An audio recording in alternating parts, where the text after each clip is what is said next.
So today we're going to be talking about a upgrade of a Mac Mini. This is a 2009 Mac Mini with 2 gig of memory, Intel Core 2 Dual with 120 gig hard disk drive. So it's pretty slow to begin with. And what we're going to be upgrading it with is a 8 gig memory kit. So that's 2 4 gig sticks, a 256 gig SSD SATA drive. Hopefully it will be a little bit faster than the hard drive.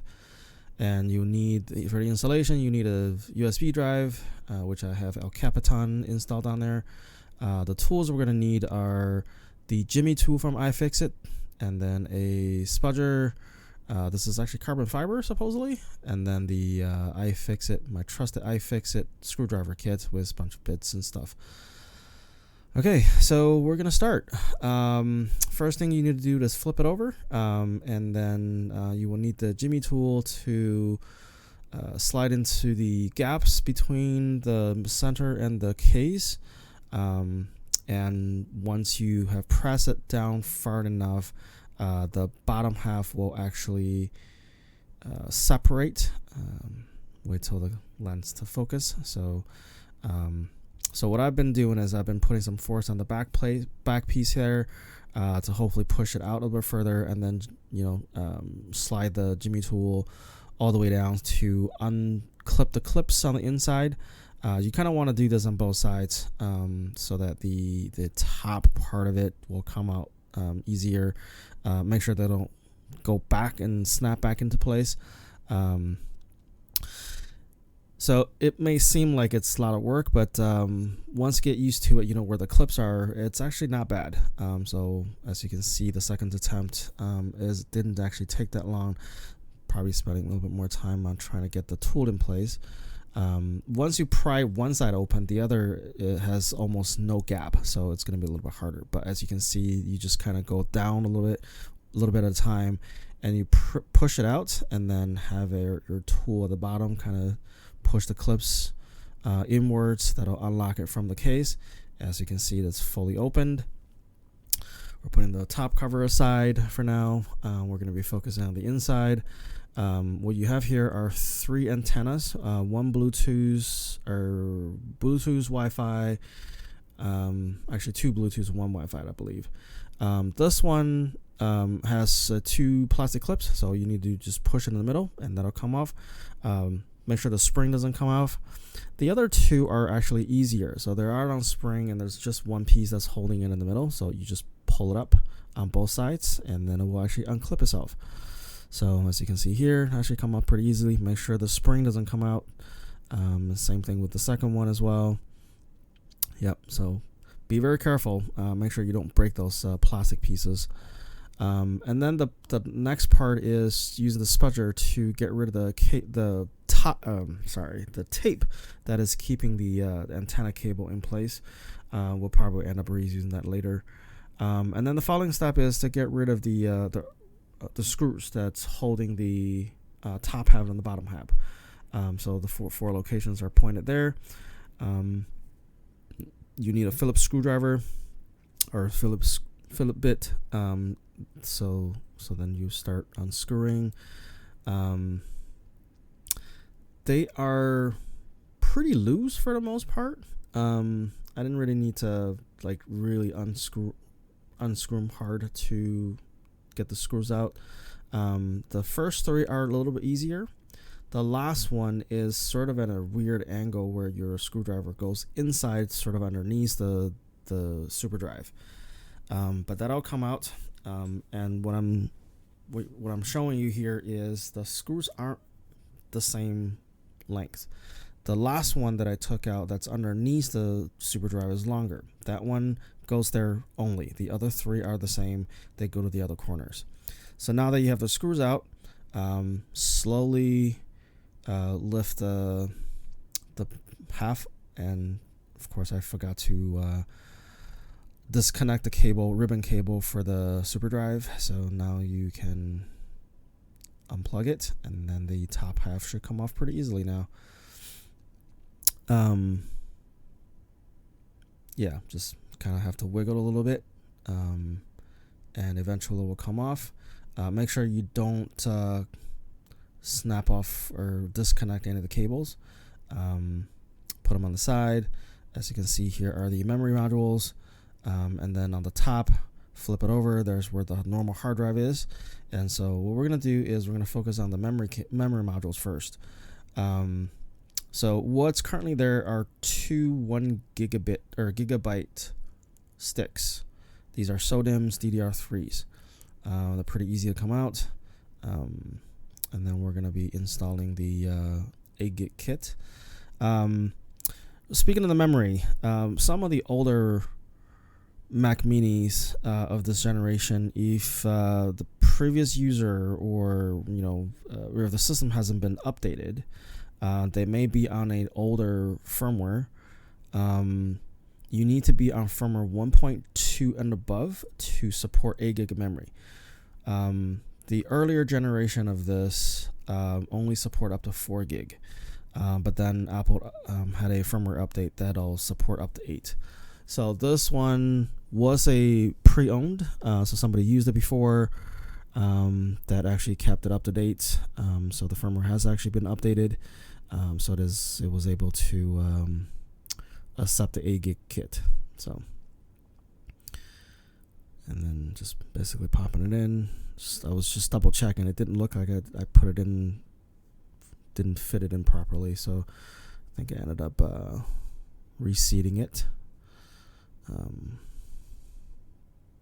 So you want to make sure that it's in all the way and they're seated properly, because otherwise you may cause issues. So one goes on top of the other, and that's pretty much all you need to do for the bottom half with a memory upgrade. These Mac Minis are actually pretty easy to upgrade. Now flip over the top side. So there are 4 screws holding the hard disk drive in place. There's also a heat sensor. So if you look at this, so I think I lost a spring. Not a loss of spring, but one of them came out. So I just want to show you that, like, make sure you don't lose them. So two screws on the top to holding the hard drive in place, and then there are 2 on the side. So take those out. Once you take those out, before you slide the hard drive out, make sure that you carefully remove the, I believe it's a temperature sensor. There's a tape on top to hold the cable in place, and then the sensor itself is double-sided taped onto the hard drive itself. So use the flat side of the spudger to slowly pry that off of the hard drive. So I believe this generation and maybe the next generation and a few models of iMacs uses the temperature sensor to detect the temperature of the hard drive.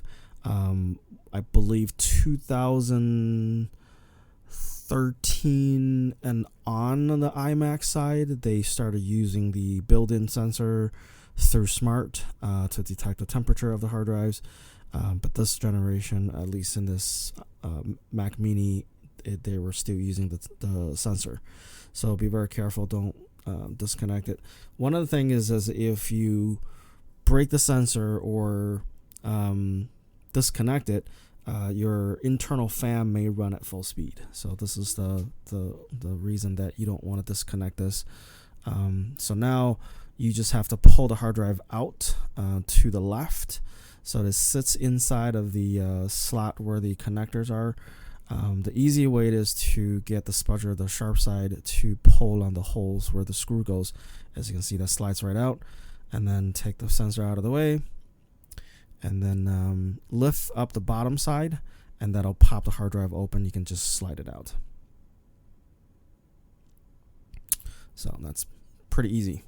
Now this is, again, original 120 gig hard drives, and then it's also 5400 RPMs, which is pretty slow.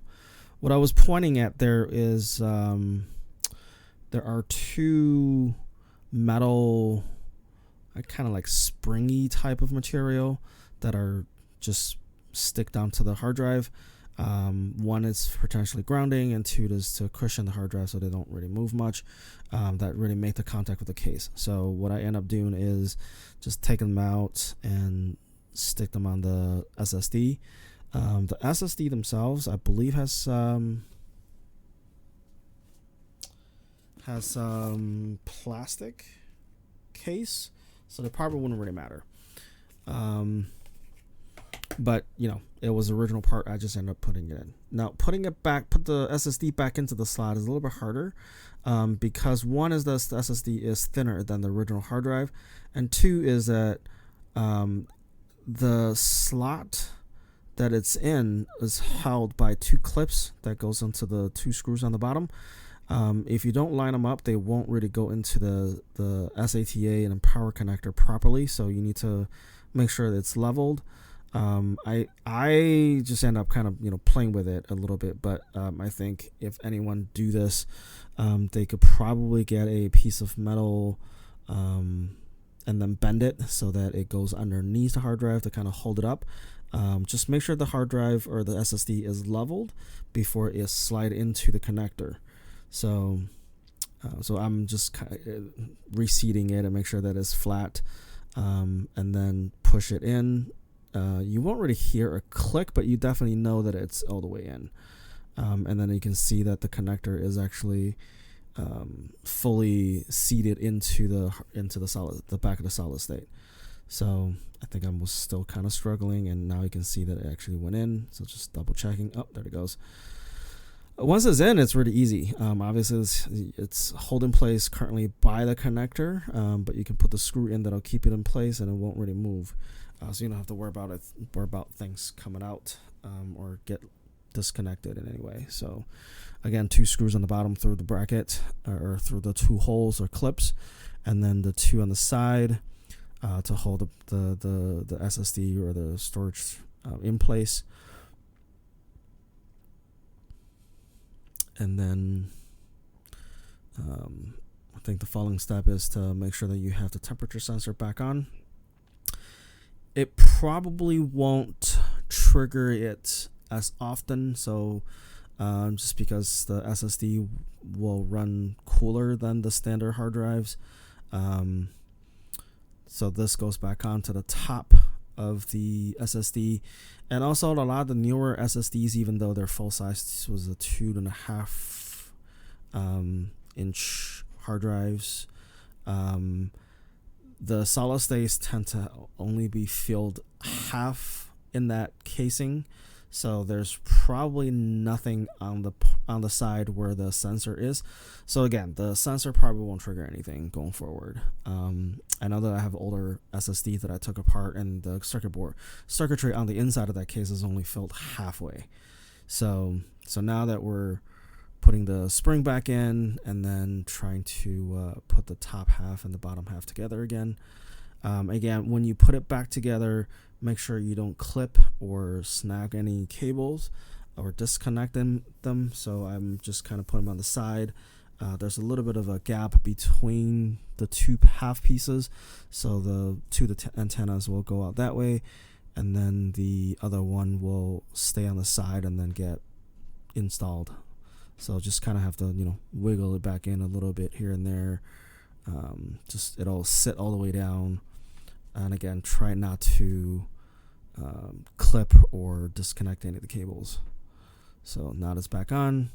All we got to do is put the screw back in, and this is the long one that goes underneath the super drive. It's not that hard to put it back on. I think the first time I tried this with a different one, I didn't realize that the long one goes there, and I was trying to use a short one, and I was like, couldn't figure out why it doesn't go in. So now that the three shorter ones gets put in, so that the top half and the bottom half stay together, and the next thing we're gonna do is make sure that the antennas are back in and the clip back in. So this is the last of the screws.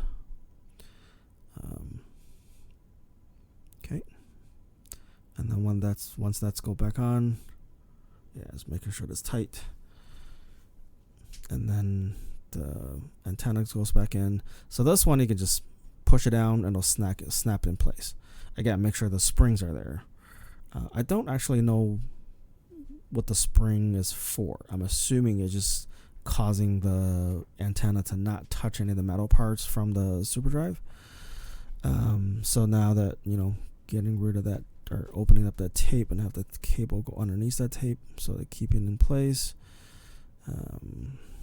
And again, just push it down to clip it back in, and you can test the spring in there. This one goes in. Make sure you push the two metal or plastic pieces together. Allow the antenna to go down and clip in place. And you can, there you go. So the last thing is make sure that the ribbon cable for the SuperDrive is plugged back in. So again, you won't hear a click or anything, but you will feel that the connector is sitting in a small socket. So once it's in, it'll stay put. It won't come out. So I'm just double checking, make sure that it's there, that it's in, and then not catching any of the cables.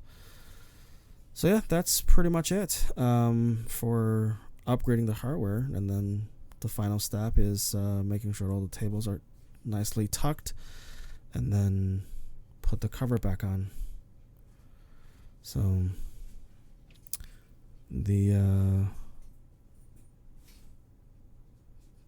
once you put it back on, it won't go all the way in. You have to flip it over to use your Jimmy tool to make sure that all the clips are pushed in before the bottom half is fully seated in the case.